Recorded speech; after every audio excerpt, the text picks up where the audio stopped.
On Maplewood Street, everyone trusted Daniel Harper. He watered Mrs. Collins' flowers when she visited her daughter in Chicago. He shoveled snow from driveways before anyone asked. He fixed broken porch lights and once paid for a struggling single mother's groceries without telling a soul. Daniel wasn't just liked, he was admired. So when the police cars arrived on a quiet Thursday night, lights flashing against the calm suburban homes, no one believed they were there for him. Not Daniel.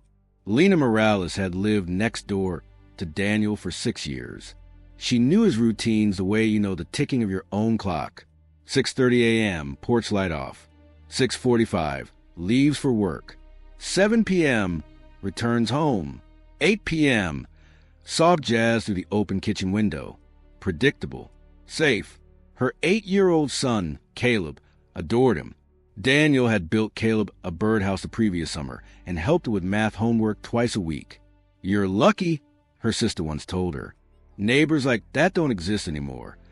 Lena believed it, until the night the dog wouldn't stop barking. It was close to midnight when Lena noticed a sound. Not barking at squirrels. Not barking at raccoons. Low, aggressive, continuous. She looked outside. Daniel's garage light was on, unusual for that hour. His car was in the driveway, but the garage door was slightly open, just enough to cast a thin slice of light across the pavement. She almost ignored it. Almost. Then she saw him. Daniel stepped into the light briefly, sleeves rolled up, something dark smeared across his forearm.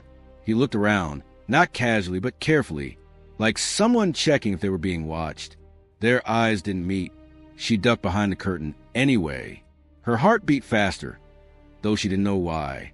The next morning, everything was normal again. Garage closed. Smile on his face. Jazz at 8 p.m. But Lena couldn't shake the feeling. 3 weeks later, the quiet rhythm of Maplewood Street shattered. Emily Parker, 19, home from college, vanished. She had last been seen jogging past Daniel's house at 7:12 p.m. Security footage from another neighbor's doorbell camera confirmed it. She never made it home. The neighborhood turned frantic. Flyers, search parties, news vans. Daniel volunteered first. He helped organize the search grid. He comforted Emily's parents. He even spoke briefly to a local reporter about the importance of community. Lena watched him on television, calm and composed, and remembered the garage light. Police canvassed the street, asked routine questions. "Did you notice anything unusual?" the officer asked Lena. She hesitated. What counted as unusual? A light on too late? A smear on a sleeve? It sounded ridiculous. "No," she said quietly. But doubt grew like mold in a damp room. Over the next few days, she paid closer attention. Daniel's trash bins were suddenly locked. A faint chemical smell drifted from his backyard one evening, sharp, metallic.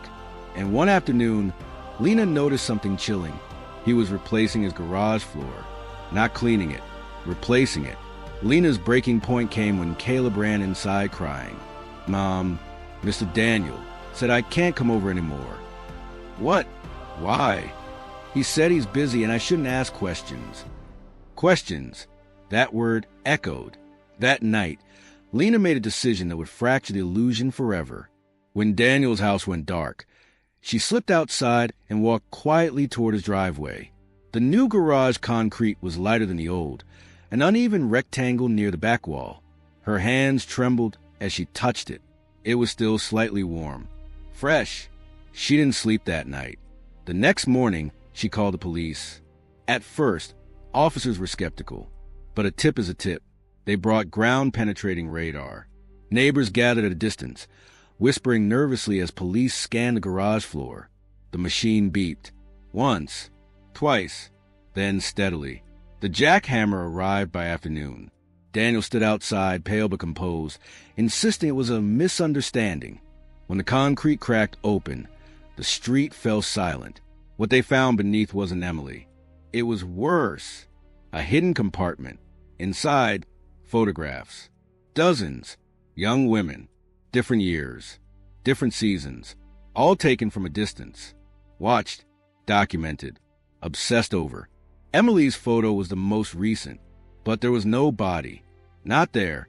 Daniel was arrested that evening, charged initially with stalking, unlawful surveillance, obstruction. The neighborhood exhaled, but only halfway, because Emily was still missing. Under interrogation, Daniel said little. Calm, polite, measured, until detectives confronted him with something unexpected. An old case file. 22 years earlier, in another state, a teenage girl had disappeared under eerily similar circumstances. Daniel had lived 3 streets away from her. He had never been considered a suspect. Until now, as investigators reopened cold cases across state lines, a horrifying pattern emerged. Daniel didn't kill impulsively. He studied, he planned, he relocated, and when suspicion grew too close, he moved again.